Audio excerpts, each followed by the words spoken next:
اعوذ باللہ من الشیطان الرجیم، بسم اللہ الرحمن الرحیم۔ پارہ نمبر 8 چل رہا ہے اور اسی جو سورہ مبارکہ کے دوران ہی ہمارا آج نواں پارہ بھی شروع ہو جائے گا انشاءاللہ۔ اس پارے کا ہم 8واں وہ آخری رکوع پڑھ رہے ہیں۔ وَإِلَىٰ مَدْيَنَ أَخَاهُمْ شُعَيْبًا، اور ہم نے بھیجا مدین کی طرف ان کے بھائی شعیب علیہ السلام کو۔ قالا، انہوں نے فرمایا، یا قومی، اے میری قوم، اعبدوا اللہ، اللہ کی عبادت کرو، ما لکم من الہ غیرہ، تمہارا اس کے بغیر کوئی خدا نہیں ہے۔ قد جاءتکم بینۃ من ربکم، تمہارے پاس آ گئی روشن دلیل تمہارے رب کی طرف سے۔ فَأَوْفُوا الْكَيْلَ وَالْمِيزَانَ، تو پورا کرو ناپ اور تول کو، ولا تبخسوا الناس اشیاءہم، اور نہ گھٹا کر دو لوگوں کو ان کی چیزیں، ولا تفسدوا فی الارض، اور نہ فساد برپا کرو زمین میں، بعد اصلاحہا، اس کی اصلاح کے بعد۔ ذالکم خیر لکم، یہ تمہارے لیے بہتر ہے، ان کنتم مومنین، اگر تم ایمان رکھتے ہو۔ پیچھے ہم جو سبق پڑھ رہے تھے اس میں ہم نے پڑھا تھا حضرت یہ اس سے پیچھے جو پڑھا ہے سبق اس میں ہم نے حضرت نوح علیہ السلام اور ان کی قوم کا پڑھا ہے، پھر ہم نے حضرت ہود علیہ السلام اور ان کی قوم کا پڑھا ہے، یہ حضرت صالح علیہ السلام کا اس سے پہلے ذکر پڑھا ہے ہم نے، اور ان کا وہ پڑھا ہم نے کہ اللہ تعالیٰ نے نشانی کے طور پہ انہیں اونٹنی عطا فرمائی تھی، اور انہوں نے پھر اس کی کونچیں کاٹ ڈالی، اور اونٹنی کو تکلیف دی جب انہوں نے، تو اللہ تعالیٰ نے ان پہ عذاب کا کوڑا برسایا اور ساری قوم کو ہلاک اور برباد کر دیا۔ پھر آگے حضرت شعیب علیہ السلام کا آج کے سبق میں تذکرہ ہو رہا ہے کہ یہ ان کی اس پیغمبر کے بعد اللہ تعالیٰ نے انہیں تقویت عطا فرمائی، انہیں ملکہ عطا فرمایا، اور ان کا بھی یہ جیسے پہلے بھی میں عرض کر چکی ہوں کہ ہر پیغمبر نے سب سے پہلا جو اپنی قوم کو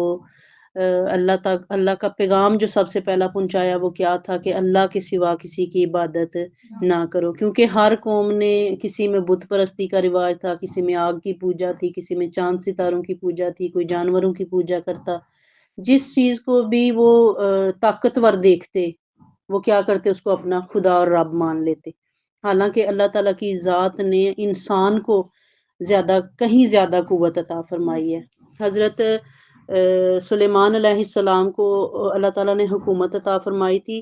جنوں انس پہ، ہواؤں پہ، چرند پرند پہ، یعنی اللہ تعالیٰ نے انہیں نا تقریباً ہر چیز کی حکومت عطا فرما رکھی تھی۔ تو ایک دفعہ ان کا دربار لگا ہوا تھا، تو انہوں نے اپنے دربار میں فرمایا کہ کون ہے جو ملکہ سبا کو اس کے تخت سمیت اٹھا کے لائے گا، کون ہے جو ملکہ سبا کو اس کے تخت سمیت اٹھا کے میرے تک لائے گا۔ تو ان کی جو دربار میں اس وقت جنات بھی حاضر ہوتے تھے، ان کا درس سن رہے ہوتے تھے، انسان بھی ہوتے تھے، چرند پرند بھی ہوتے تھے۔ ایک جن کھڑا ہوا، ایک جن نے کہا کہ آپ جتنی دیر میں اپنا یہ نشست دوبارہ لگائیں گے، یعنی وہ تھوڑا سا ہی وقفہ ہوتا ہوگا کہ آپ یہاں سے اپنے دربار سے جتنی دیر اٹھ کے دوبارہ بیٹھیں گے اتنی دیر میں ملکہ سبا کو لے آتا ہوں۔ تو حضرت سلیمان علیہ السلام کو نا غصہ آ گیا، انہوں نے فرمایا کہ اتنی دیر لگے گی ملکہ سبا کو آنے میں؟ تو آپ کا ایک امتی تھا، آپ کی امت کا ایک فرد آصف برخیہ نام تھا اس کا، وہ کھڑا ہوا اور اس نے عرض کی کہ سرکار آپ کی پلک جھپکنے سے پہلے میں ملکہ سبا کو ادھر حاضر کر۔ تو دیکھیں اس واقعہ سے ہمیں کیا درس ملتا ہے کہ اللہ نے جنات سے بھی زیادہ پاور انسان کو دی ہے۔ یہ جو ہم سمجھتے ہیں نا کہ جنوں میں طاقت زیادہ ہے، تو جن کیا ہوتے ہیں؟ جن تسخیر ہو جاتے ہیں۔ آپ کے سامنے کوئی جن آ گیا نا، آپ ایک دفعہ پڑھ دیں گے لا حول ولا قوت الا باللہ العلی العظیم، تو وہ سر جھکا کے ادب سے کھڑا ہو جائے گا اور وہ آپ سے پوچھے گا کہ کیا حکم ہے میرے لیے۔ تو انسان جو ہے یہ اگر ڈرنا چھوڑ دے، کس چیز سے ڈرنا چھوڑ دے؟ ہر چیز سے، ایک صرف رب کا ڈر اس کے دل میں آ جائے، تو میں روز کے سبق میں یہ کہتی ہوں کہ وہ ایک سجدہ جسے تو گراں سمجھتا ہے 1000 سجدے سے دیتا ہے آدمی کو نجات، کہ وہ انسان جو رب سے ڈرتا ہے سب اس سے ڈرتے ہیں۔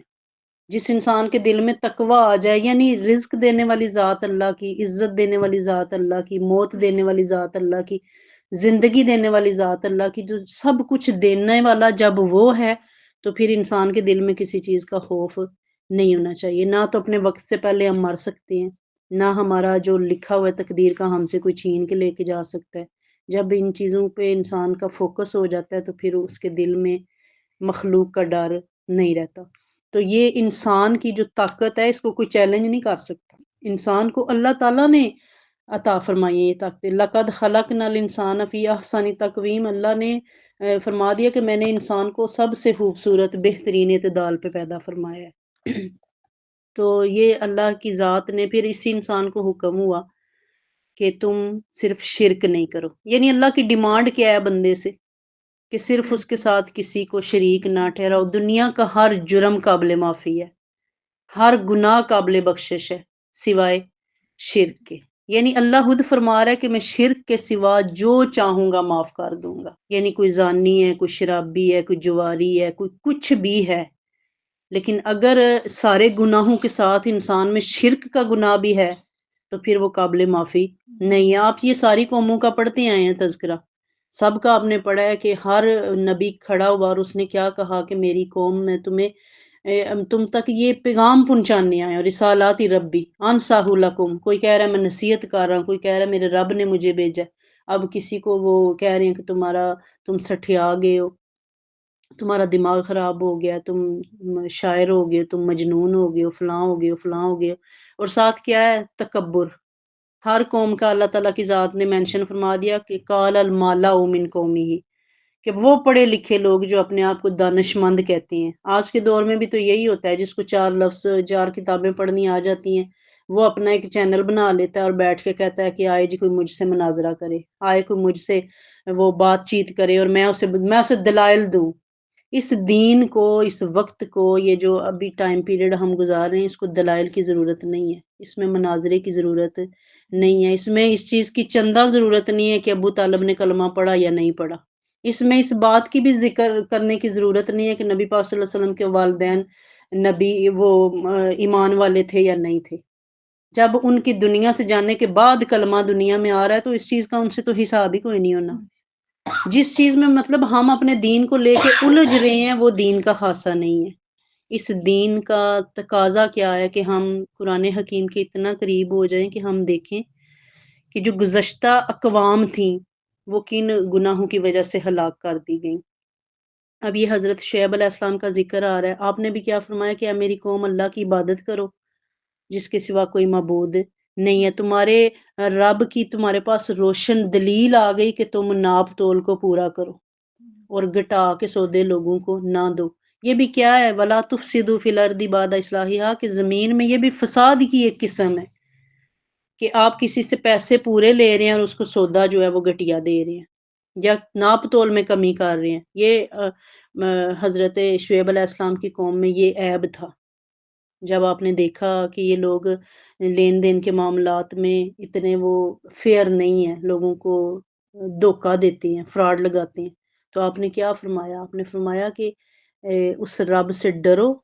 اس کی عبادت کرو اور لوگوں کو ناپ تول میں کمی نہ کرو۔ اور یہ اصلاح کے بعد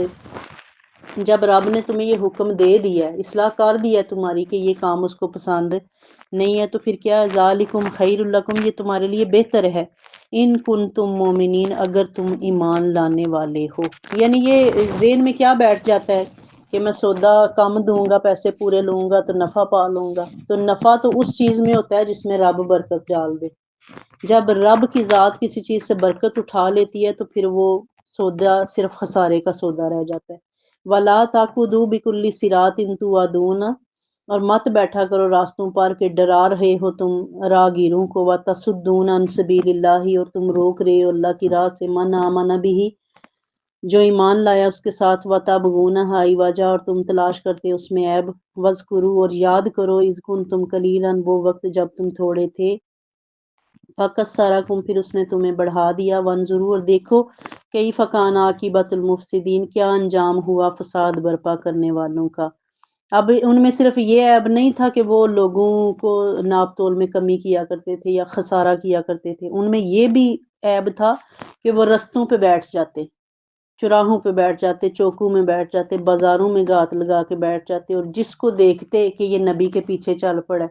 جس کو دیکھتے کہ یہ سیدھے رستے کی طرف اس کو ہدایت ملنی شروع ہو گیا، اس کو روکنا شروع کر دیتے۔ اور کیسے روکتے؟ یہ ایواجا کہتے ہیں، کسی سیدھی چیز میں عیب ڈال دینا، جیسے آج کے دور میں بھی، یا ہم اپنی نفسیات میں کہہ لیں کہ کوئی بندہ فیئر چل رہا ہوتا ہے اور دوسرا جو بیان کرنے والا ہے اس کے معاملات کسی کے سامنے ٹیڑھے بنا کے پیش کر دے،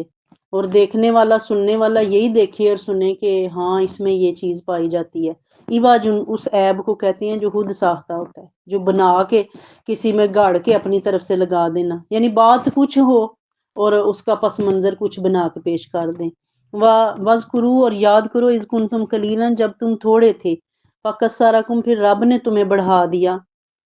وَانظُرُوا کیف کان عاقبۃ المفسدین۔ اب اللہ کی ذات قرآن حکیم میں بیان فرما رہی ہے کہ ان سے کہا جاتا کہ دیکھو کہ فساد برپا کرنے والوں کے انجام کیسے ہوئے۔ وَإِنْ كَانَ طَائِفَةٌ مِّنْكُمْ اگر ایک گروہ تم میں سے ایمان لا چکا ہے، بالذی ارسلت بہ اس کے ساتھ جو دے کر بھیجا گیا ہوں، وطائفۃ لم یؤمنوا اور ایک گروہ ایمان نہ لایا، فاصبروا تو ذرا صبر کرو، حتی یحکم اللہ بیننا یہاں تک کہ اللہ فیصلہ فرما دے ہمارے درمیان، وہو خیر الحاکمین اور وہ سب سے بہتر فیصلہ کرنے والا ہے۔ یہاں ہمارا یہ 8واں پارہ جو ہے یہ مکمل ہوتا ہے۔ تو اللہ کی ذات نے یہ گزشتہ اقوام کے حالات اس لیے بیان نہیں فرمائے کہ ہم ان کو صرف وہ چٹہارے کے لیے پڑھیں، جسٹ ایز ہم کہیں کہ یہ ہم ایک سٹوری کے طور پہ لے رہے ہیں کہ یہ اس لیے بیان کیے جاتے ہیں تاکہ اگر ہماری اپنی ذات میں یہ عیب ہے تو ہم انفرادی طور پر بھی اسے ریڈ آف کرنے کی کوشش کریں، چھٹکارا پانے کی کوشش کریں، اور اجتماعی طور پہ بھی یہ جو اجتماعی گناہ ہوتے ہیں یہ لے ڈوبتے ہیں، بستیاں اجاڑ دیتے ہوتے ہیں۔ یعنی وہ ایک عبادت گزار بندے کا گھر تھا کسی بستی میں، تو اللہ تعالیٰ کی ذات نے نا اس بستی کو عذاب دینے کا فیصلہ فرمایا۔ تو فرشتے نے عرض کی کہ اللہ جی وہاں اس بستی میں نا ایک ایسا شخص ہے جو ہر وقت عبادت میں مصروف رہتا ہے، تو اس کے بارے میں کیا حکم ہے؟ اللہ تعالیٰ کی ذات نے فرمایا کہ یہ جو عذاب کا آغاز ہے اس کے گھر سے کرو۔ فرشتے حیران ہے کہ وہ تو ہر وقت عبادت میں ہے، تو اللہ تعالیٰ کی ذات نے فرمایا کہ وہ مصلی لے کے کونے میں بیٹھا ہوا ہے، حالانکہ وقت کا تقاضا کیا ہے کہ باہر نکل کے لوگوں کو بھی سمجھایا جائے، تبلیغ کا حق ادا کیا جائے۔ یہ پیغمبری پیشہ ہے کہ آپ کے ساتھ چلنے والے غلط چل رہے ہیں تو آپ کا حق بنتا ہے، اگر آپ جانتے ہیں، وہ میں نے کہیں کوٹیشن پڑھی تھی کہ اگر تم سیدھا رستہ جانتے ہو تو بھٹکا ہوا انسان تمہاری ذمہ داری ہے۔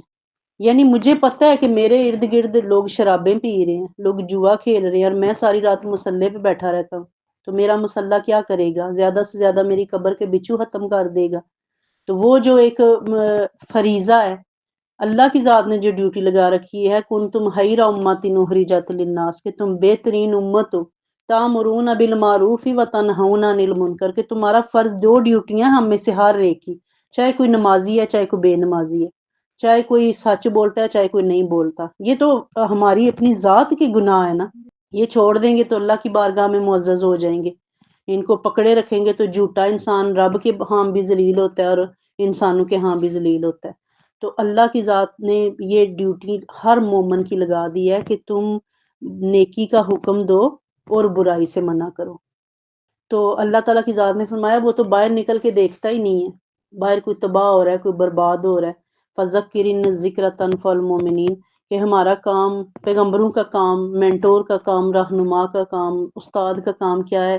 کہ وہ نصیحت کرنا کبھی ترک نہ کرے۔ یہ ہر پیغمبر نے دیکھیں فیڈ اپ ہو کے اللہ کی بارگاہ میں ترلا کر دیا کہ یا اللہ تو جان اور تیرے بندے، تو رسول پاک صلی اللہ علیہ وآلہ وسلم کی یہ کیفیت نہیں ہے۔ سرکار جب بھی روئے ہیں یا اللہ میری امت،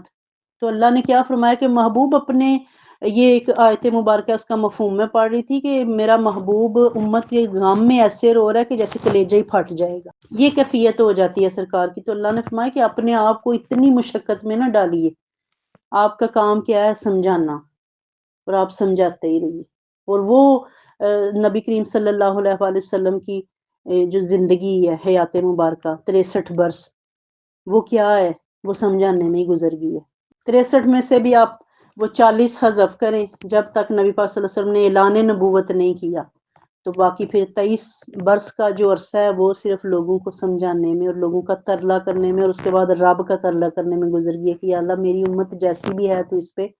رحم کا معاملہ فرما۔ ہمیں کسی پیغمبر کی دعا ایسی نظر نہیں آتی، یہ کتنے پیغمبروں کا ہم نے ذکر پڑھا ہے، ہر پیغمبر نے فیڈ اپ ہو کے یہی کہا کہ یا اللہ تو جان اور تیرے بندے جانے، اور ہر قوم کا ہم پڑھتے آئے ہیں کہ ان کو پھر عذاب میں مبتلا کر دیا گیا۔ تو اللہ کی ذات کیا فرما رہی ہے کہ جو تم میں سے وہ برائی سے روکیں گے، جو نیکی کا حکم دیں گے، وہ انشاءاللہ سرخرو ہوں گے۔ یعنی نامہ اعمال میں تو ایک ایک چیز کا حساب درج ہوگا نا، ہو سکتا ہے بندے کی بخشش اسی بات پہ ہو جائے کہ فلاں وقت میں وہ بھیڑوں کے، بعض اوقات ایسے ہوتا ہے ہم کسی کو منع کر کے بھیڑوں کے چھتے میں ہاتھ دے رہے ہوتے ہیں، وہ اپنے آپ پہ کو نقصان دے رہے ہوتے ہیں، لیکن میرا رب چاہے تو وہ سارے ازالے فرما دیتا ہے۔ وہ جب کسی کے نقصان پورے کرنے پہ آتا ہے تو یاد بھی نہیں رہنے دیتا کہ لوگوں نے اس کے ساتھ کیا کیا۔ تو اس لیے اگر اللہ کی رضا ہو، رضا پیچھے دیکھی، اللہ نے تو یہ دیکھنا ہے کہ اس نے وہ میری اگر کسی سے ذاتی مخاصمت ہے تو میں اس سے وہ بات کر رہا ہوں تو رنگ کچھ اور ہوگا، اور اگر اللہ کی رضا ہے تو رنگ کچھ اور ہوگا۔ جب اللہ کی رضا آتی ہے تو پھر ڈر ختم ہو جاتے ہیں۔ پھر جب اپنا معاملہ اپنی ذاتی لڑائی آتی ہے تو پھر کیا ہوتا ہے کہ میں کسی کا ایک عیب ظاہر کروں گا تو میرے 10 ہوں گے۔ تو اللہ تعالیٰ کی ذات جو ہے وہ کسی کا بھی ایک لمحہ بھی بھولتی نہیں ہے۔ میرا رب جو ہے وہ شاعر نے کہا کہ میں صابروں کے قبیلے سے ہوں، مگر میرا رب وہ محتسب ہے جو سارے حساب رکھتا ہے۔ کہ انسان بھول جاتا ہے، انسان فراموش کر دیتا ہے، لیکن رب بلانے والا نہیں ہے، وہ تمہارا رب بھولنے والا نہیں ہے۔ تو وہی نہ بھولنے والی ذات، وہ جسے لا تاخذہ سنۃ ولا نوم، جسے نہ اونگ آتی ہے نہ نیند، وہی ذات فرما رہی ہے کہ فصبروا، تم صبر کرو۔ یعنی اگر آدھے لوگ ایمان لے آئے ہیں، آدھے رہ گئے ہیں، تو کیا حکم ہے کہ صبر کر جاؤ، حتی یحکم اللہ بیننا وہو خیر الحاکمین، یہاں تک کہ اللہ فیصلہ فرما دے ہمارے درمیان، وہ سب سے بہتر فیصلہ کرنے والا ہے۔ اللہ تعالیٰ کی ذات ہمیں اپنے فیصلوں کے سر جھکانے کی توفیق عطا فرمائے، ہمارے لیے قرآن فہمی اور عمل پذیری کی صلاحیت آسان بنائے، اللہ بیماروں کو شفا عطا فرمائے، وما علینا الا البلاغ۔